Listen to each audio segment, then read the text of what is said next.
All right, good evening, everybody. It's Wednesday, March 13th. Couple more days and it will be spring. And I'm Dr. Cinta, and today we are here to talk about sugar. All right? So, is the sugar demon on your tongue or is it in your mind? Or is it on your tongue and in your mind? That is the big question. And I think it's one of the things that I hear about most in my practice. It is something that can plague us because our whole life can revolve around, when we get our next hit of sugar.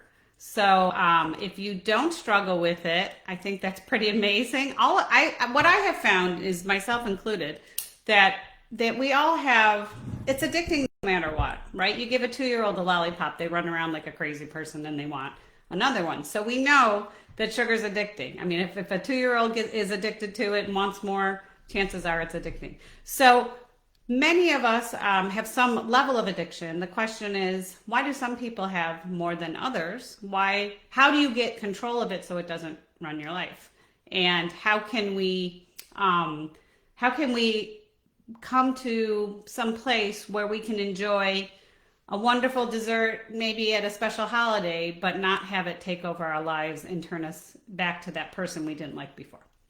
So, hi Sherry. Hi Elena. Nice to see you both. So wait a second for people to pop on here and then we'll get started. I have a lot of stuff on that. Hey Samo, thanks for joining. Hi Cindy, how are you? This is such a hot topic right now. I never have people tell me, we're going to talk about this, but I never have people tell me I am having problems with my weight because I ate too many fruits. Okay? But I do have people tell me I have problems with my weight because I ate a box of Oreos, or I ate a whole pizza, or I ate, a bunch of cupcakes. Sugar, and I know, pizza is a different kind of situation, but sugar is one of those things that just kind of proliferates throughout, my practice, and it's a big problem. And when you have, we're here and it's springtime in Syracuse and it's all over the place. It could snow, it could rain, it could be sunny and 65 like it is today. It could do all those things in the same day. So that kind of messes with your emotions. We did talk a little bit about daylight savings. I put a post up on Instagram for that. By the way, our Instagram is, Cindy, can you post it? Because I can't remember. I think it's Dr. Wendy Cinta. And then Facebook is Medical Weight Loss of New York. So if you're not already following us, please do. But I posted the fact that, and I saw it in my practice yesterday, when we do the time change, either backwards or forwards like this, people get really messed up. And even though it may only seem like an hour, it's enough to throw off our neurotransmitters. It can make us kind of heavy feeling, depressed, anxious, have insomnia for a couple days, which I did notice happened again this year. And so when you're feeling that way, sometimes you use foods like sugar to kind of get you back on track or make you feel more alert. And it's just the wrong way to go. It just leads to another problem. So anyhow, we got enough people to get started. And let's jump in, okay? And I think you're going to find, if you are someone who struggles with sugar, that this has really been created to be the mess that it is, okay? And you're going to get mad like I did when I re-reviewed all this stuff. So what I want to do first is just sort of talk about, why is sugar so addicting? And I think it's important to understand that there's two neurotransmitters that sugar affects. And one is dopamine, which is that pleasure center and our reward center in our brain. And then the other one is opioids. And the opioid has the effect of going after behaviors that we know are bad and repeating them despite the fact that they have negative consequences, okay? So you're getting something that's addicting, that's telling you to go back for more, and then you're having something that's overriding your natural ability to stop it, okay? And then, the third thing is, every time we eat sugar, okay, so say we're on a binge, we reinforce these pathways and we build up a tolerance to it. So now we want that hit, and we don't want to stop because we're, kind of being disinhibited by the opioid receptors, yet we need more to get that same effect. That's a tolerance. And it's like that with many drugs. So you have to think about sugar just like a drug. In fact, there was a study in Connecticut that showed that with rats, Oreo cookies were more addicting for that rat than cocaine itself. Okay, so we have a lot of science behind the fact that this is truly an addictive component. And they knew sugar itself was somewhat addicting, but we used to, we used to get cane sugar. It would come over from the islands. It had a cost constraint to it, and it also had a shipping constraint to it, so we can only have so much. We also were more prone to eat fruits and vegetables and stuff like that before, so it wasn't as big as an issue, but now it's in everything we eat. And we'll talk about that whole transition. So that is why it's so addicting. So hopefully that makes sense. Now, how has it fueled the obesity epidemic? Well, this is where you're going to get mad, and rightly so. So in the past, our main source of sugars were from fruits, right, that we grew, vegetables and honey. Okay, I talked a little bit about the fact that cane sugar was a source that we would use to get it if we wanted to add it to something. And if you ever cooked with like your grandparents or whatever in the past, you would see them using sugar that is usually just the cane sugar, right? But that was somewhat expensive, and we didn't have a large supply of it. So but something very curious happened in the early 70s, and it happened during the Nixon administration, and it has to do with agriculture. Back then, there was a law that was passed that switched and incentivized farmers to de-diversify, so stop growing all the stuff that you're growing and focus on corn, okay? So it was the early 70s, focus on corn. We didn't really have an explanation why we were supposed to do that, but that was the whole deal, focus on corn. And if you didn't do it, you got in trouble and you got hit with fines. And if you did do it, you were incentivized and got paid more. So it was one of those things that was very hard for the farmers not to do it.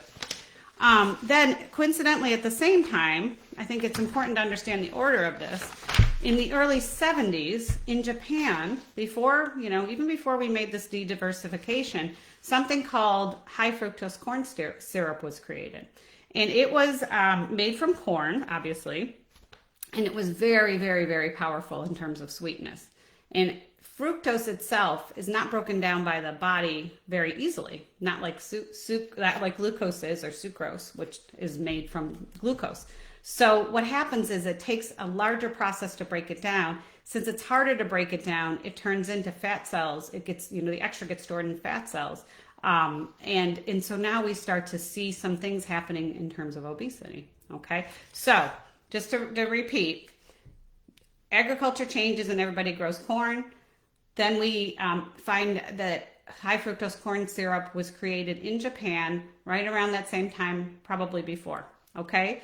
So now, at the same time, okay, so right around the same time that all this happens, maybe a year later, the USDA, okay, that is our the drug enforcement, right, people, the FDA and the AMA. No, I'm sorry, U.S. Department of Agriculture is USDA. FDA and AMA, which is our parent organization as doctors. They used a very flawed paper to start what is called the low-fat craze that started back in the late 70s, mid to late 70s, and then went on well into the 80s and well into today, where you still see low-fat foods all over the place. And what they said is this: it's really important for you to cut back on your fat because we see a sudden link between fat and heart disease and bad cholesterol, that kind of thing. So without any data but one paper that was eventually pulled back, we started this whole low-fat craze, right? Okay, and so if you've ever tried to make food that is low in fat, you realize it doesn't taste that good without something added.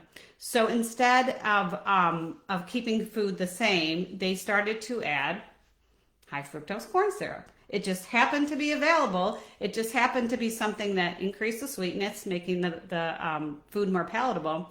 And also, at that same time, we were starting to make a lot more shelf-ready food, right? For a couple of reasons. You don't have farmers growing food that you need to get, so now you got to come up with another alternative if you don't have a farm yourself. So now we've got some pop-up, mac and cheese and, fake dried up, hamburger helper, like other things that kind of turned into our new food. And at the same time as this high fructose corn syrup thing happens. So high fructose corn syrup gets added to everything. Now, if you look, you're going to find that there's very little things that are sold that don't have it in it. Okay.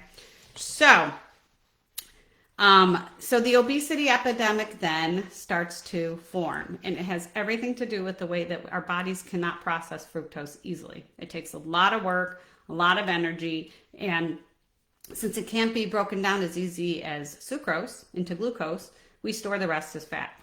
All right. So, one sec. So now you start to look at the sugar, the high fructose corn syrup, and you follow the obesity epidemic, and they parallel each other.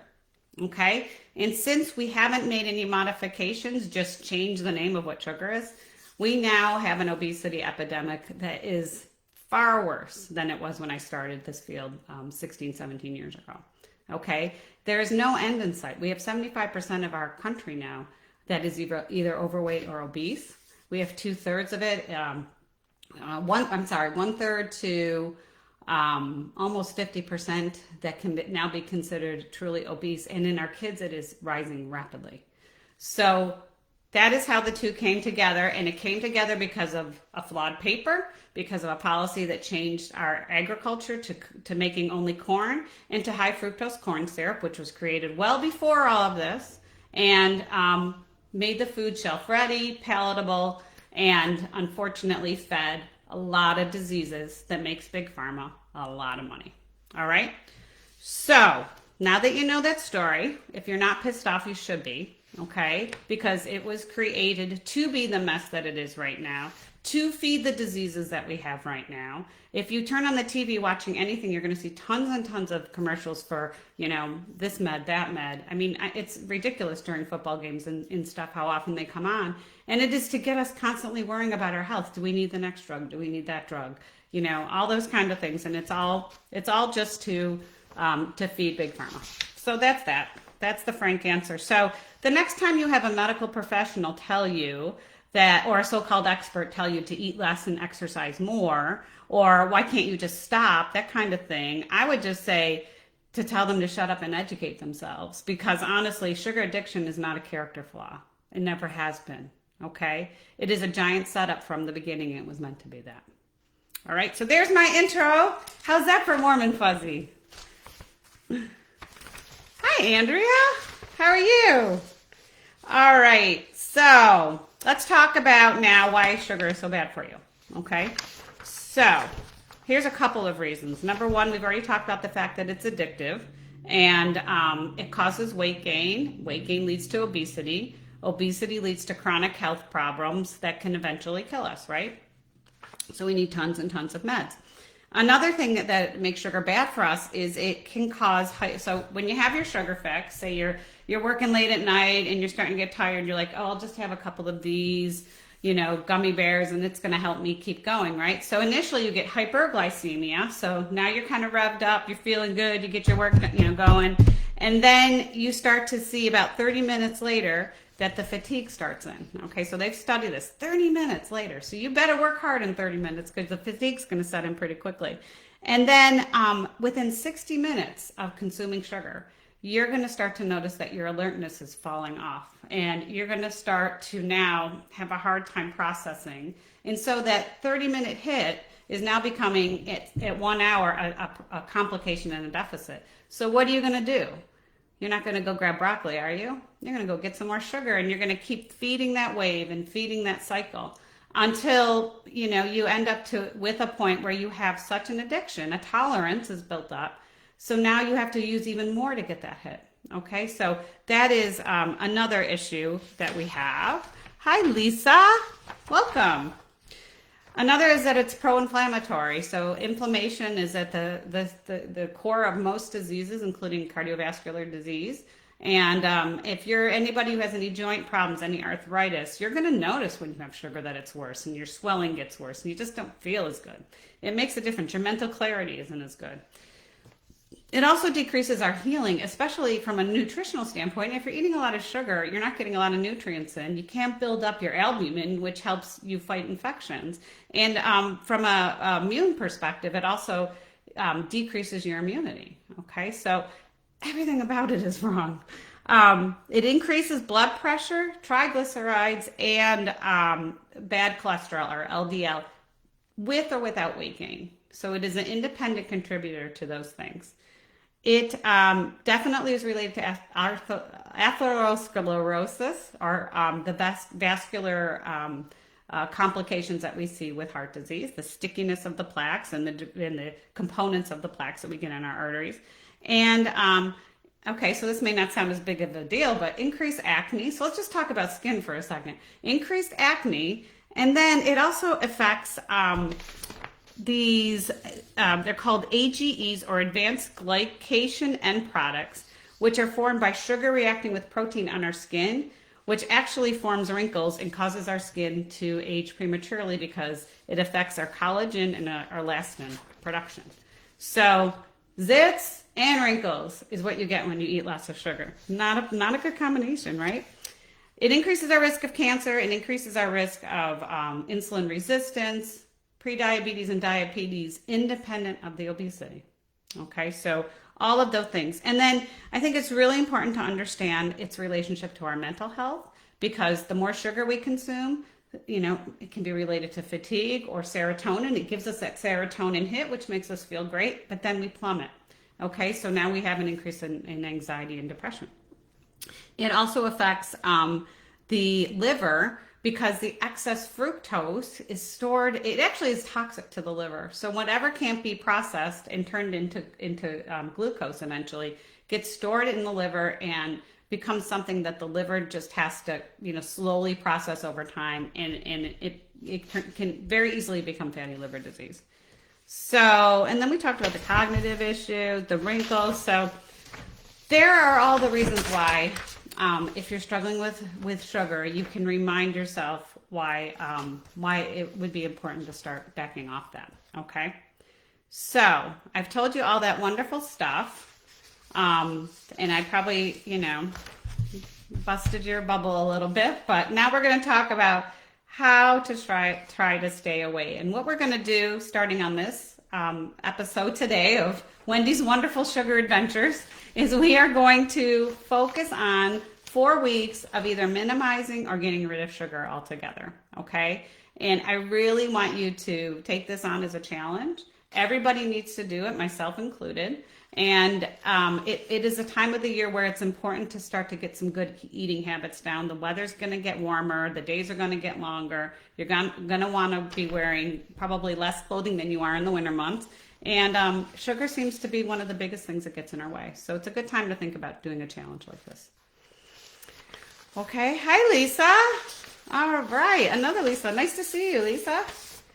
Okay. So let's talk about how we take care of this problem, and then we can start our challenge for the month. Okay, so we're going to be doing another Facebook in 2 weeks. We're going to have some messaging on Instagram, and we're going to be very engaged and active in this whole discussion with you and help you along as you go. Okay, so what do you do to start to get rid of it? Well, the first thing is you can try to go cold turkey. Now, if you do something like that where you're eating a lot of sugar and then you just try to stop, you have to remember that you're going to get something very similar to like a keto flu, because you're going to get a bit of an osmotic diuresis, which is going to cause you to get a little dehydrated, and it makes your sodium drop a little. If that happens and you feel flu-like and you feel dizzy, for a couple of days, bouillon works very well for that. Just a cup of bouillon, you're not going to believe how much better you feel. And then by the time you finish like a week, you'll be fine, and probably before that. But you can go cold turkey. The beautiful thing about doing this, even if you're cold turkey, is, once you get to the other side where it's not in your system, you really don't want it. It doesn't mean you're not going to see something and say that looks good, but that addiction, that craving that just drives you, to continue to have more and more and more, when you've gotten it out of your life, anyone can tell you that really goes away. And then food noise, as a lot of my patients call it, really quiets down. Hi, Carol Ann. So it's really important for you to kind of, understand that. All right, so cold turkey is one option. I don't know if any of you ever have done cold turkey. If so, let me know. I have, and for me, it was really hard. I didn't know the tricks like doing bouillon or anything like that before, so it really can be challenging if you don't kind of ease into it. So it's not my recommended one unless you're just desperate, and then if so, just have that bouillon nearby and keep your fluids up. Okay, now let's talk about some specific substitutions because I think substituting is a lot easier than going cold turkey. Carrie, how are you? Yes, sugar addict here too. I hear you, girl. All right, so substitutions we can do. So if you're a soda drinker, high fructose corn syrup is the makeup of soda. And here's the thing that's really challenging if you like to drink sugary soda. We don't get full on it, do we? I mean, you could have, 60 ounces of straight on Coke, which is going to be a couple thousand calories, and you're not going to get full. So, it's kind of scary that you can take on that many calories and not get full. But that's the way high fructose corn syrup works. So if you're a soda drinker, I always tell people, try to cut it down by half. So say you like Pepsi. Well, get some Diet Pepsi and do half regular Pepsi and half Diet Pepsi. Okay, now you're cutting the calories in half. And then just kind of work your way off. I think we found at this point that one diet soda a day is not going to kill you. Even two will probably be fine. So if that's going to help you to continue on with your sugar-free life, then it's worth doing. And so that is, in my opinion, what you should work towards. Okay. Now, chocolate is a big one. So what I usually tell people with chocolate is try dark chocolate, and the higher percentage if you can do it.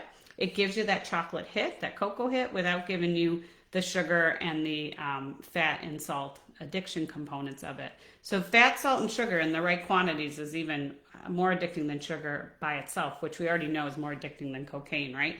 So it's really, really high. And this is why most of us who have milk chocolate have more problems getting away from that than dark chocolate, which is a little bit more bitter. But dark chocolate's a great substitution if you can do it and if you can control it. Like those little dark chocolate doves, they're like, I think 35 calories. One or two of those at the end of the day can hit that sugar fix and not turn you into a maniac. So that's one option too.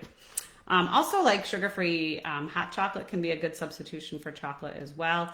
Protein bars, protein shakes, pudding. We have some in our office that are shakes that you can turn into a pudding, and they are delicious. So those are some other options. And the same thing, like if you're someone who has trouble with cookies, try to switch over to like protein bars or protein snacks. Read obviously the packaging carefully. Sugar is disguised as many different words, which we're going to talk about. So you want to try to keep a good eye on that. If you're a yogurt drinker and you like this yogurt eater, I guess you could drink yogurt too, but yogurt eater, and you like the really sweet ones, go to plain, add a little bit of honey, and then throw some fruit in there and maybe a little bit of nuts, flaxseed, that kind of thing. And that'll give you that crunch. And that's not going to be like the sugar ones. They take away everything from the goodness of the protein by putting in enough sugar to override it to make you go crave more. So don't get the ones that have the fruit in it or that have the flips. Those are the absolute worst. Okay, and then, if you're someone who, likes to eat like little M&Ms or whatever, try to make a trail mix where you have different kinds of nuts, maybe a little bit of dried fruit, and then you can throw a couple little dark chocolate things in there, and that will be a good snack that won't make you go crazy. Okay?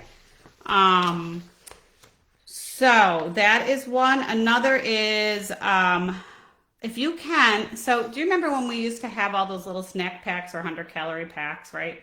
And that was the big craze for a while. You don't see too many of them anymore.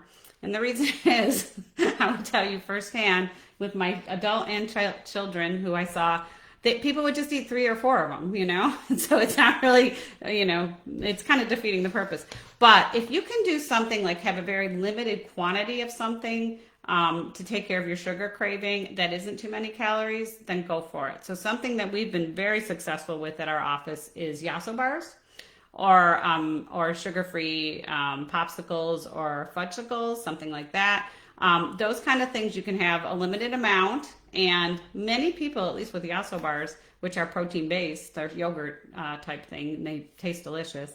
Many people find that they can just have one and be fine. If you can't, and it's only like 100 to 150 calories, if you can't, then that's not for you, but that's another option.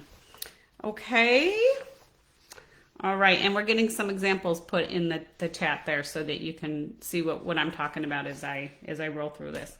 All right, so those are some options for specific substitutions. It's up to you what you substitute, and if you find that your substitution is still making you, go at whatever that is, then you need to come up with something better. And there's a lot of good substitutions out there. I'll tell you that if you've ever done a keto diet, there are so many good ways to get some, like cookies and things that are made with just Splenda and cocoa sometimes, which are going to take care of that craving without giving you the actual sugar.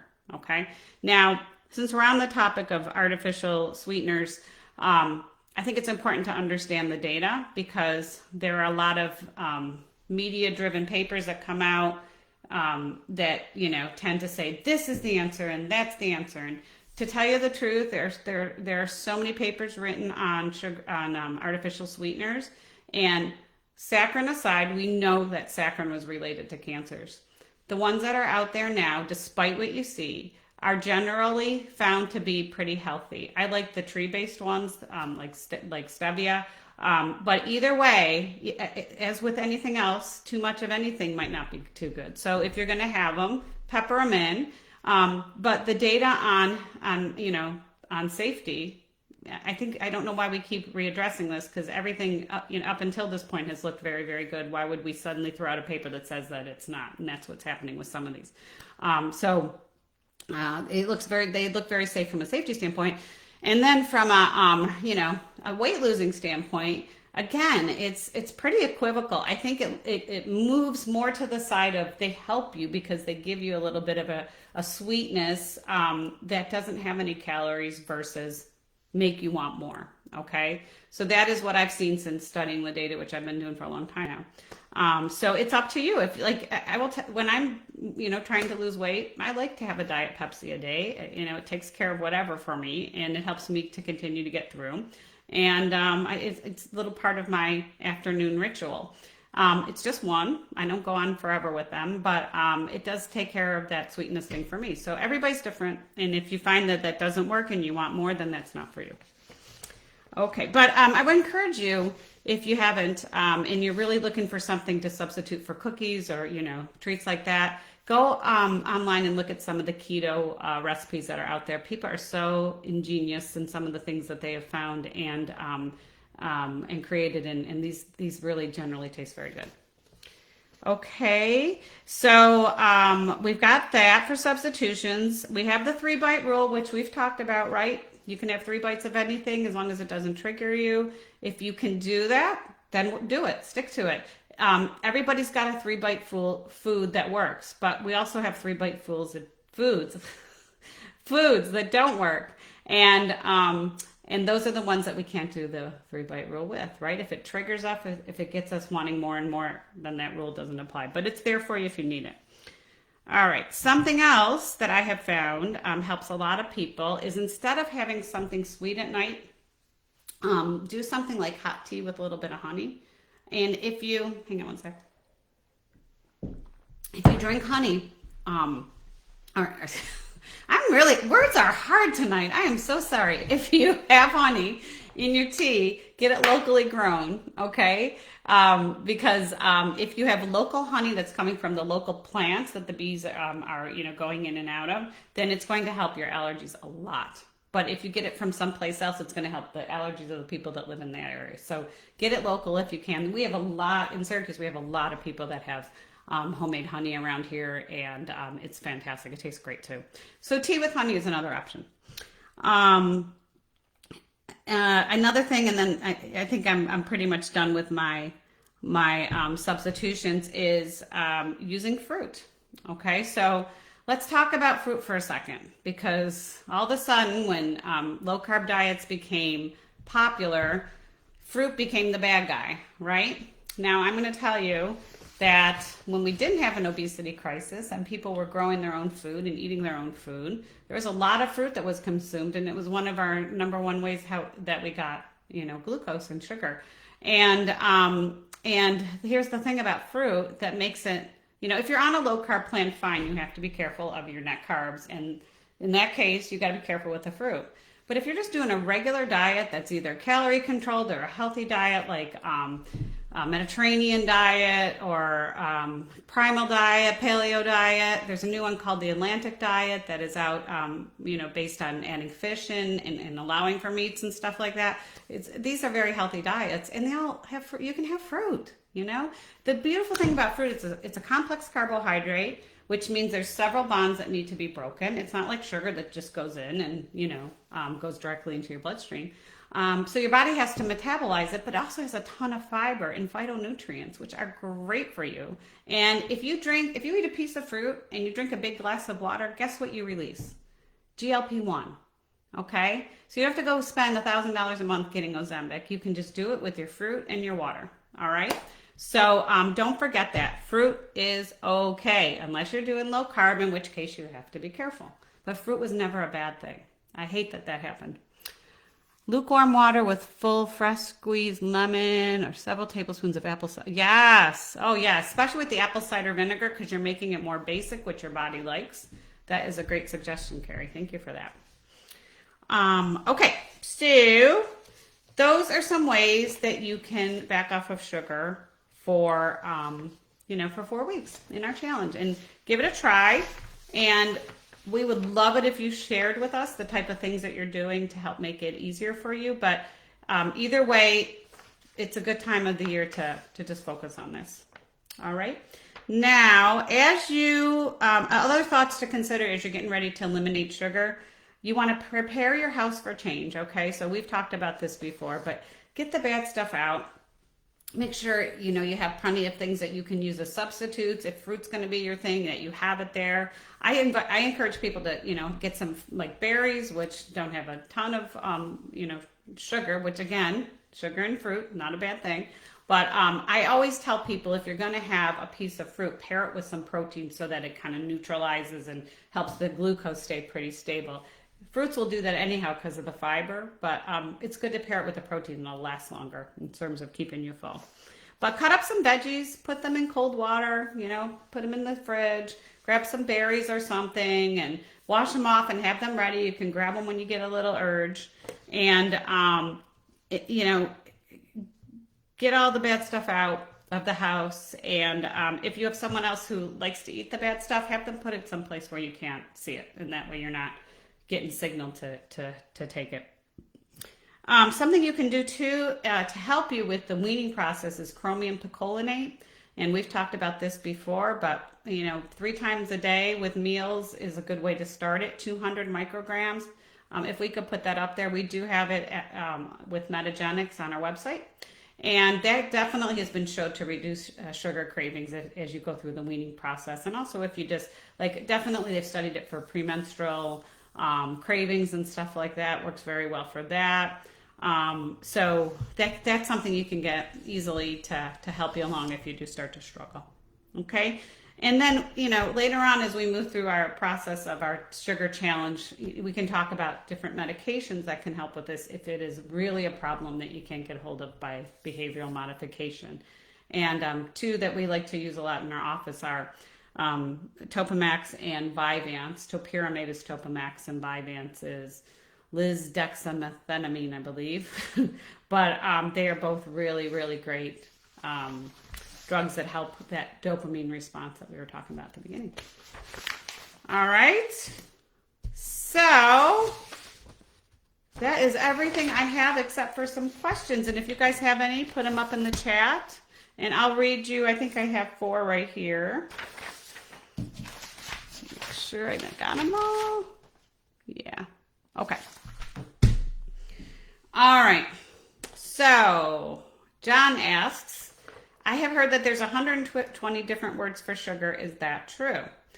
So I have heard the same thing, and here's just a list of 20. Agave, brown sugar, cane sugar, corn sweetener, dextrose, fruit juice, concentrates or nectars, liquid glucose, honey, lactose, maltose, syrup, turbinado, barley malt, cane juice, evaporated or not, cane syrup, fructose, high fructose corn syrup, molasses, malt sugar, sucrose, trehalose.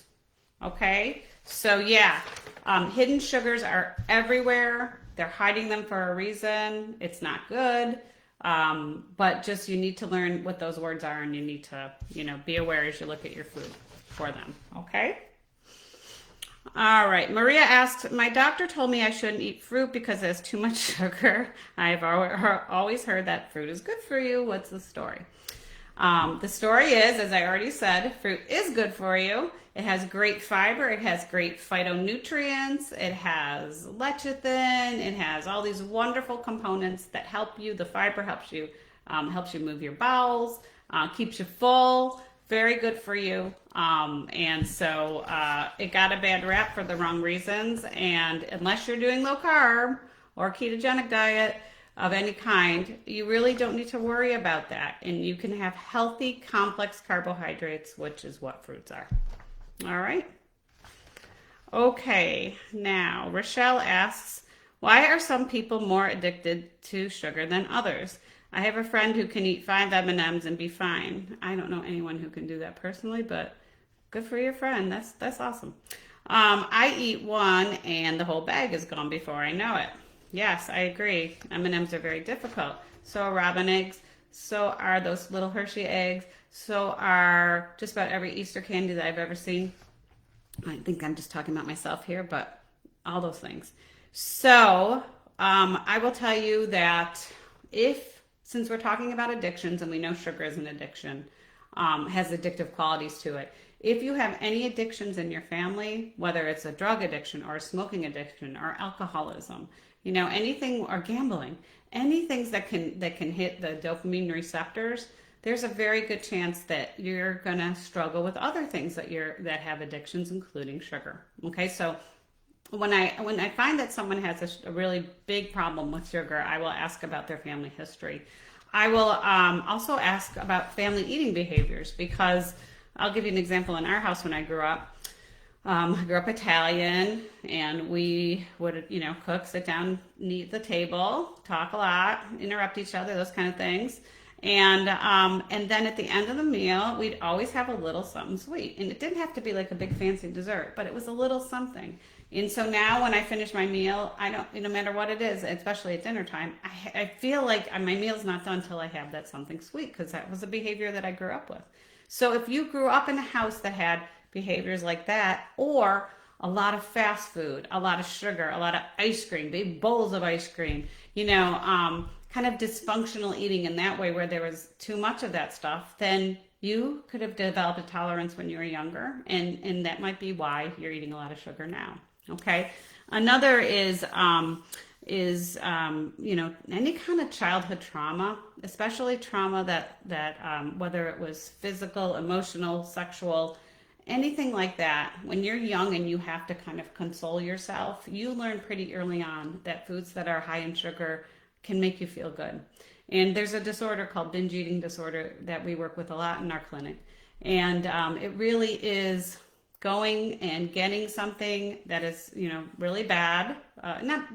It might not be bad in like a small quantity, but a lot of times it's sugar, and it can be like a whole cake. I've had people that drank maple syrup, ate brown sugar out of the bag, like just it can be that bad.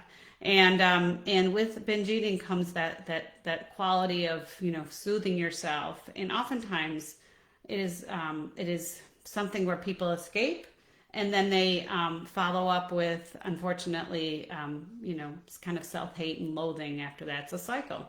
So if that happened in your childhood, it can definitely lead to the way that you eat now in terms of sugar. And it's really important to understand that relationship so that you're not beating yourself up for it. And it's also important to understand that these behavioral components of treating it that we're talking about here, and also the medications that I brought up, can be a very valuable tool in defeating that. Okay, so my family's the same dessert. Yes, I know. I really wish we didn't have that little bit, but it was cute to see my dad grabbing it and just giving it out to each of us, that little whatever it was. So, okay, one more question. Shalonda writes, my husband eats junk all the time. It was always in my face. It is always in my face. What do I do? Okay, that's really tough if you've got somebody, who is constantly bringing it home and that's your addiction. It's sort of like bringing booze home to an alcoholic, right? So I think that you need to have a frank discussion with him and just say, listen, I'm trying to, work on my health and I want to get this out of my life. And if you do that, if you wouldn't mind just not having it out, putting it someplace else, if you want to have it, and you want to help me, maybe not bring it out when I'm here just kind of cooking or doing other things, that would be so valuable. Just have a discussion like that and hopefully that will help. All right. Okay. So I don't see any more questions.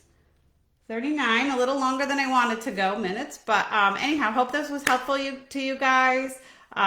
Join our No Sugar Challenge and try to make some changes that make this better for you. It's a great time of the year to do it. And we'll be following up in a couple weeks to see how you're doing. Okay? Thank you for joining, and I hope you have a wonderful night. Bye now.